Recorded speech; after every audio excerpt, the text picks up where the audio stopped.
तो फिजिक्स के इसमें हम लोग अभी जो सेकंड चैप्टर पढ़ने वाले हैं वो है मोशन इन स्ट्रेट लाइन। तो सबसे पहले हम लोग बात करेंगे अबाउट डिस्टेंस एंड डिस्प्लेसमेंट।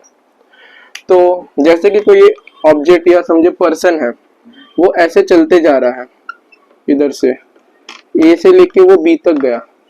तो ये जो इसने इतना बड़ा जो लंबा रास्ता किया, उसका जो जितना वैल्यू रहेगा वो बेसिकली डिस्टेंस रहेगा। लेकिन उसके बीच में ए और बी पॉइंट के बीच में जो शॉर्टेस्ट जो डिस्टेंस रहेगा इधर से इधर तक स्ट्रेट लाइन, ये ए से लेके बी तक सबसे शॉर्टेस्ट लाइन रहेगा, उसको हम लोग डिस्प्लेसमेंट बोलेंगे। तो let's just denote this with D and इसको हम लोग एस से डिनोट करते हैं। तो डिस्टेंस जो रहती है it is always greater than और may be equal to displacement. Equal कब हो सकती है? जब बॉडी ने रास्ता भी यही लिया हो, सबसे शॉर्टेस्ट पार्ट जब बॉडी ने लिया हो तब डिस्टेंस एंड डिस्प्लेसमेंट इक्वल हो सकती है। एंड इसलिए जब हम इसको डिफरेंशिएट करते हैं विद रिस्पेक्ट टू टी, तो हम लोग को मालूम पड़ता है कि जो स्पीड रहती है it is always greater than equal to velocity. Alright, तो फिर उसके बाद हम लोग बात करते हैं कि वेलोसिटी और स्पीड अगर हम लोग इंस्टेंटेनियस के केस में ले तब जाके वो इक्वल होता है, और हमेशा यही कंडीशन आती है।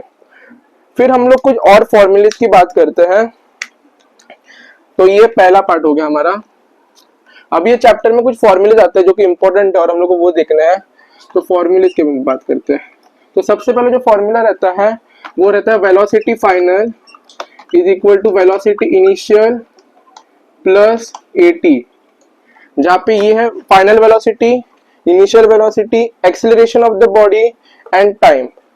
फिर उसके बाद हम लोग बात करते हैं अबाउट डिस्टेंस फाइंड करने के फॉर्मूले। ये तब आता है जब बॉडी का कुछ एक्सेलरेशन होता है। एक्सेलरेशन पॉजिटिव भी हो सकता है, नेगेटिव भी हो सकता है।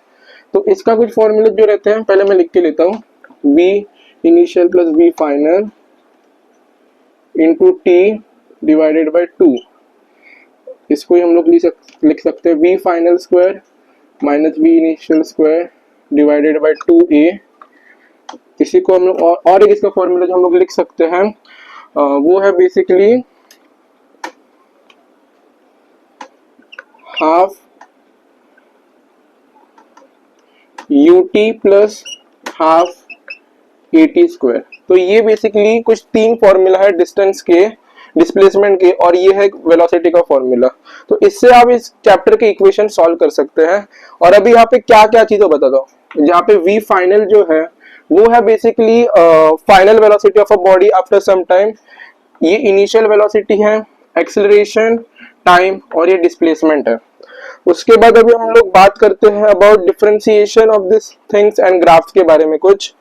तो थर्ड पॉइंट आता है, जैसे कि हमारे पास डिस्प्लेसमेंट है, उसको अगर हम लोग डिफरेंशिएट करेंगे तो हम लोग को वेलोसिटी मिल जाएगी। अगर वेलोसिटी को डिफरेंशिएट करेंगे तो हम लोग को एक्सेलरेशन मिल जाएगा।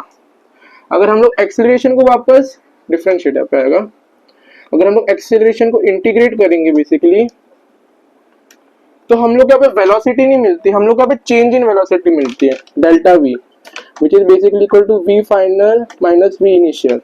और लेकिन हम लोग इसको इंटीग्रेट करें, इसको इंटीग्रेट करें, बोथ द केसेस में हमको यही मिलता है, डिस्प्लेसमेंट ही मिलता है। फिर उसके बाद हम लोग ग्राफ्स की बात करते हैं। तो तीन ग्राफ मैं यहाँ पे बनाता हूँ, फॉर ए, बी एंड सी। तो एक ग्राफ बना लेता हूं मैं। तो सबसे पहला ग्राफ है displacement with respect to time, velocity with respect to time, acceleration with respect to time. तो जैसे कि ये है, हमने जैसे कि यहाँ पे देखा कि जब हम डिस्प्लेसमेंट को या एक्स को बेसिकली जब हम डिफरेंशिएट करते हैं तो हम लोग को वेलोसिटी मिलता है। इसका मतलब एक्स और टी का जो स्लोप रहेगा वो हम लोग को बेसिकली वेलोसिटी देगा। तो यहाँ पे स्लोप इसका, जिसको हम लोग m बोल सकते हैं, which is equal to tan theta, theta ये एंगल ऑफ इंक्लिनेशन है, वो ही बेसिकली वेलोसिटी बन जाता है। फिर ये ग्राफ की अगर हम लोग बात करें तो यहाँ पे भी अगेन थीटा है। तो हमने यहाँ पे देखा डिफरेंशिएट और इंटीग्रेशन के बारे में। तो अगर हम लोग इसको डिफरेंशिएट करें वापस स्लोप जो मैंने आप बताया, तो हम लोग को एक्सेलरेशन मिलेगा। लेकिन इस बार जो एरिया अंडर द ग्राफ है, ये वाला पार्ट, जो यहाँ पे एरिया है सिंस इंटीग्रेट वेलोसिटी इंटीग्रेट करता है डिस्प्लेसमेंट रहता है, इसका एरिया जो रहता है जैसे कि मैथ्स में आपको पता होगा, तो हम लोग को डिस्प्लेसमेंट देता है।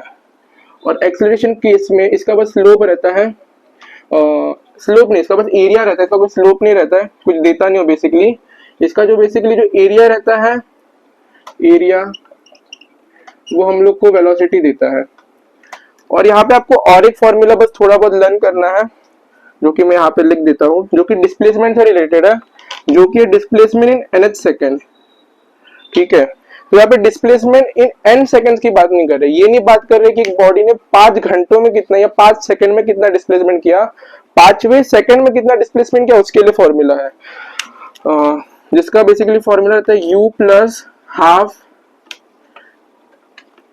a या a बाय 2, इसको डायरेक्ट लिख लो, a 2n माइनस 1।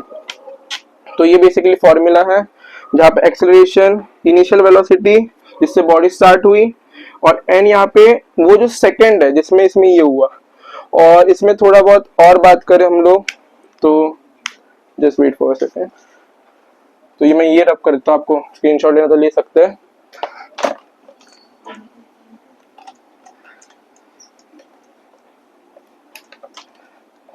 तो बस थोड़ा सा पार्ट बचा अभी, and then this chapter is over. तो जो कि रहता है motion under gravity, linear motion, singular motion in under gravity.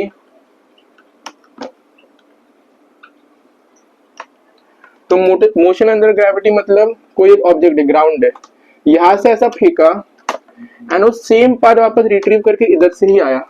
तो यहाँ पे बेसिकली आपको टाइम पीरियड का एक फॉर्मूला यहाँ पे आपको याद रखना है कि यहाँ से अगर उसने u वेलोसिटी